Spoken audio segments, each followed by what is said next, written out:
So I was in the pub last night and I was asked a question which it kind of made me think, and I was wondering what to do for today's Saturday Grove, and I thought actually that's really good. We'll go with that. So I'm going to explore. I don't know where this is going to end. I don't go. As always, we just see what comes and we end up where we end up. Um, so yeah, I was sat and I was asked by a friend. So when did you stop with the whole Druidry thing?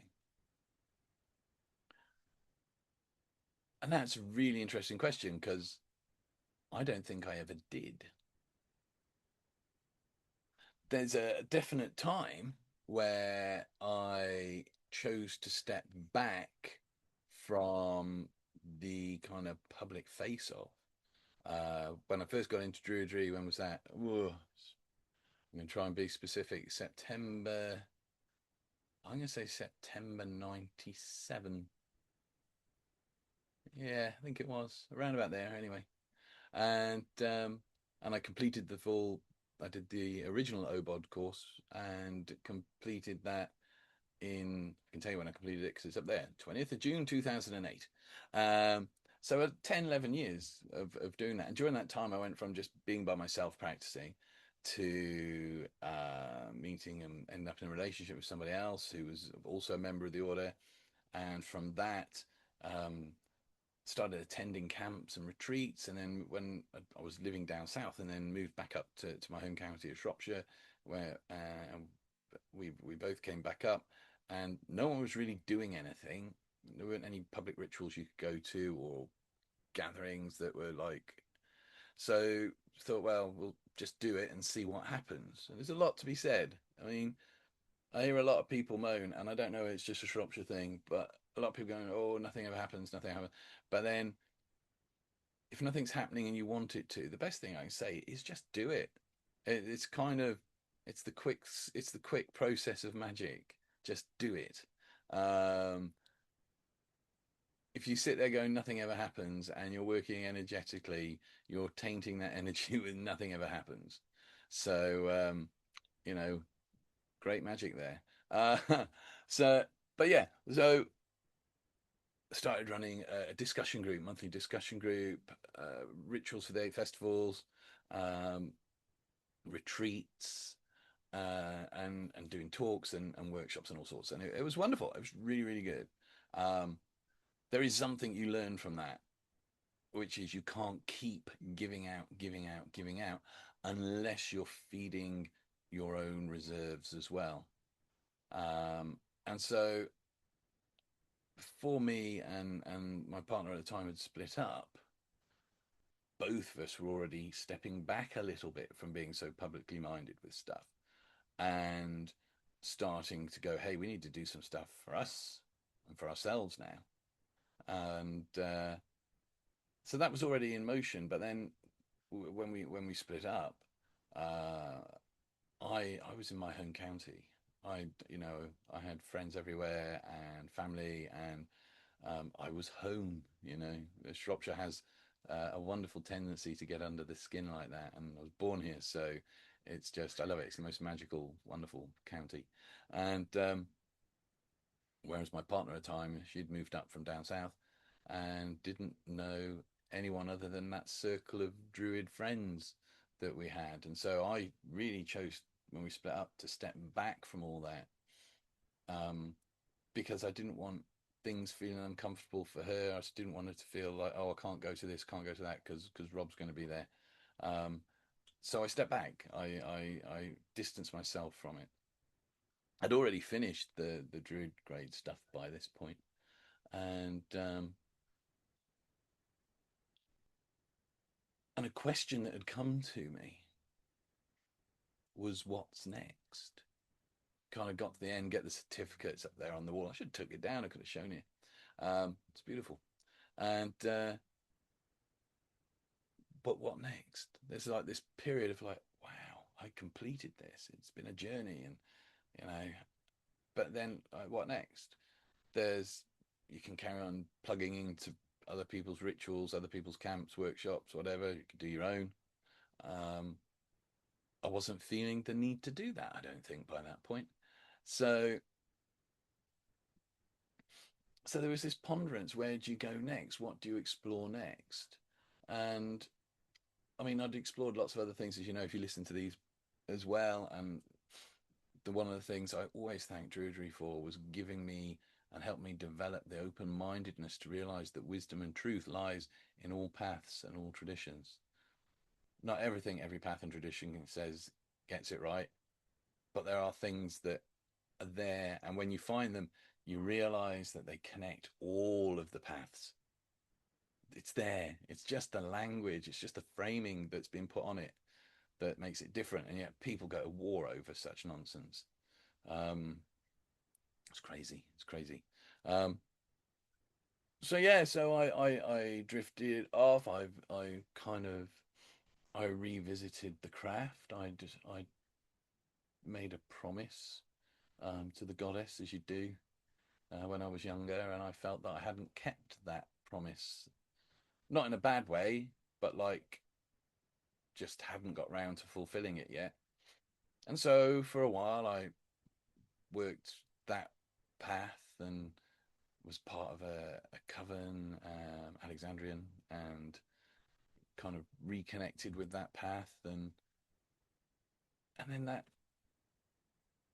felt like it went to the place it needed to, and then so I've explored all these different things. I kind of spent quite a couple of years like really enjoying the journey that is Taoism when you start exploring that. Um, and yoga. I did the Siddha yoga training, and so there's all these different things, different paths, which outwardly, and I've been accused of this. I remember being, I remember in the height of the days when I was doing the Druidry stuff, Radio Shropshire got in touch as the representative Shropshire Druid, and asked if it was whatever year the Passion of the Christ came out, the Mel Gibson film, and asked if we'd like to go have free tickets to go watch it, and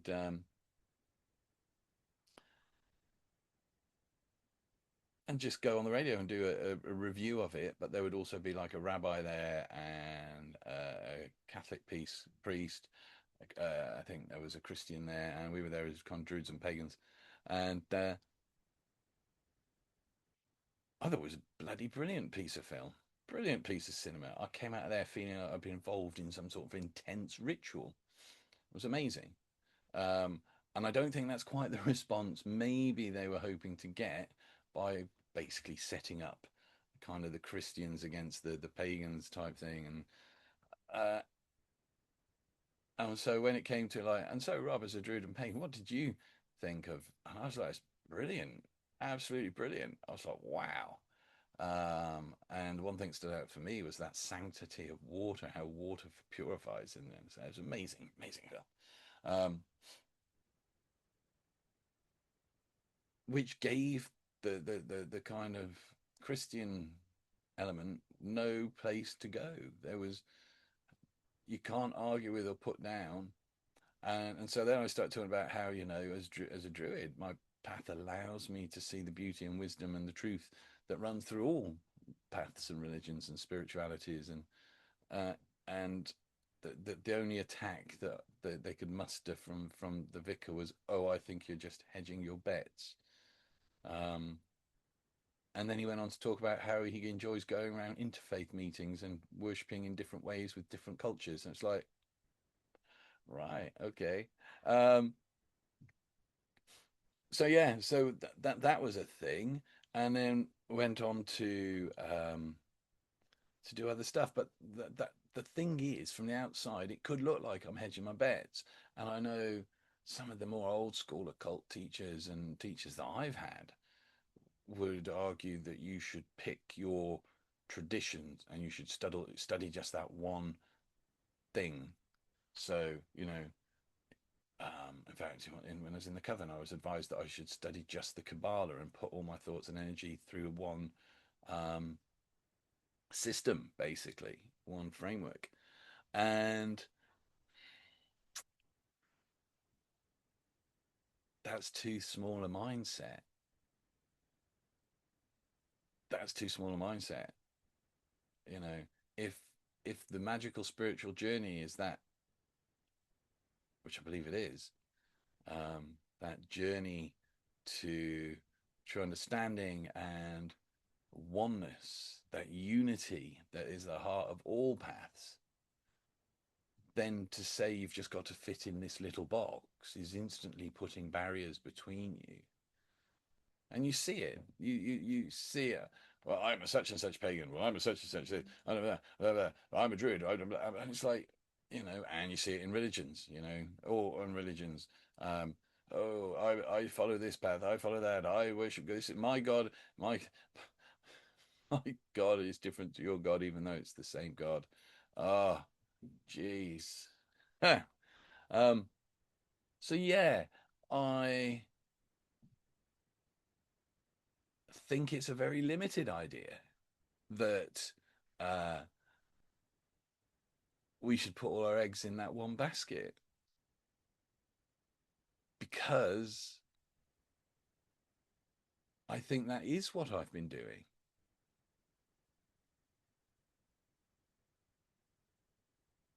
Of course, I've been putting all my eggs in one basket. Difference being is that rather than Druidry led me to a point that rather than seeing it as being this one little box, this one narrow stream of something, it realized that all religion, all spiritual practice, all magical practice is part of something bigger than just the Kabbalah, just bigger than the Norse tradition, bigger than Christianity, bigger than. The fact is, all of it together is the sum of the human spiritual magical journey.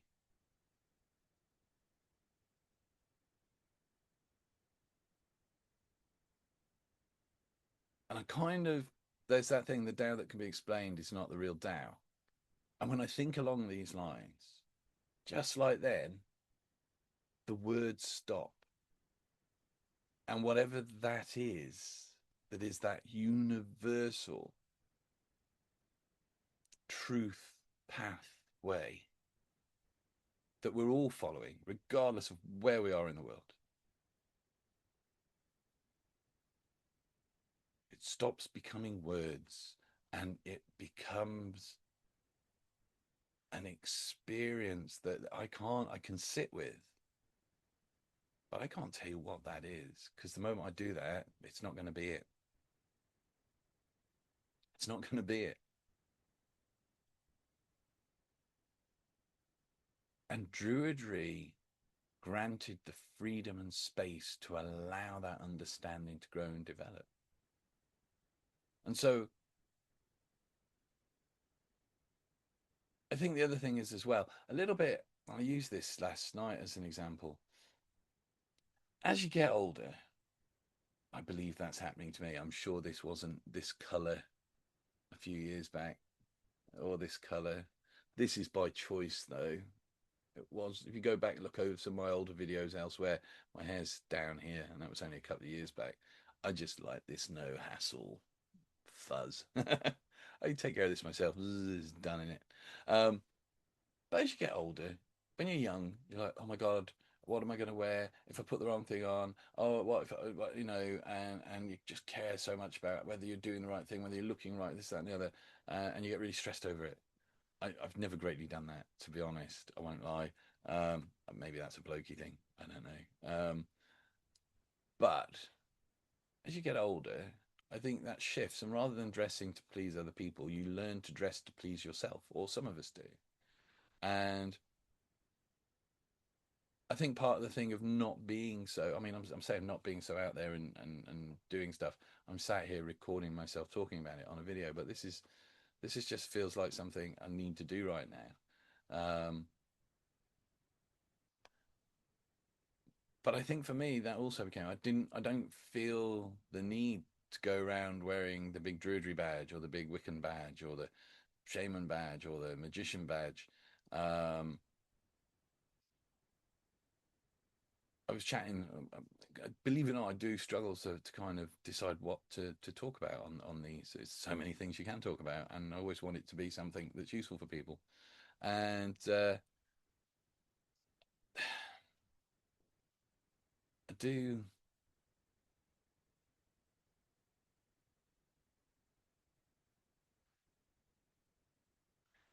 struggle with it. And I was chatting to my partner Fee, and I shared this thing about the clothes and how my magical spiritual journey has become more like that. Whereas I don't feel I need to wear the badge anymore, and actually the badge limits.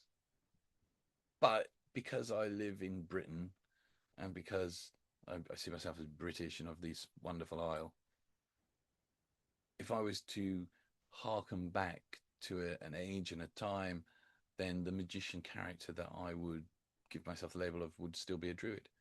Um, look at what we know: teachers, learned. That I'm not going to go into all that, but and she said maybe it's that you stopped needing to do it and you just became it. And I've not thought about it like that, and I'm still thinking about it. I'm not saying that's the case. I just, um, but it's a possibility. It's a possibility, and I just think that on these journeys, on this life journey, to narrow ourselves to only looking at one set of teachings is to create and sow the walls of the very division that hopefully we're seeking to break down. I've heard it many times. People go, "Oh, I'm a witch, and people don't accept me for what I do." And in the next sentence, they're slating other people for what they do, and it's like, but if you had learning, if you had wisdom, you could go, "Wow, it's not my path, but I can see the beauty in it. I can see," and you will if you study other paths. It will enhance and grow your own. And so, sat in a pub last night. I kind of realized, even though I knew, that, yeah, if I was to name it, I would say I still am a druid. Does my druidry match the druidry that you see nowadays? No, no. In fact, sometimes that feels a little alien to me nowadays. But all in all, it didn't stop. Druidry led me to the question of what now, what next? And my life has become the what next, the things I've studied, the things I've looked at. And that, to me, is what Druidry is. It's my life.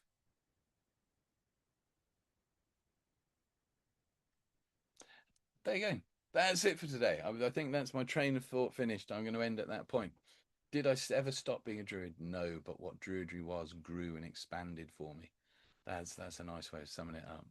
Anyway, I'm going to shoot off. I've got to go to a garden centre. Rock and roll. Um, yay. Don't ask me what that was. It was quite a good night last night. Much love, many, many, many blessings. And I'll see you again for another Saturday Grove. Take care. Bye bye.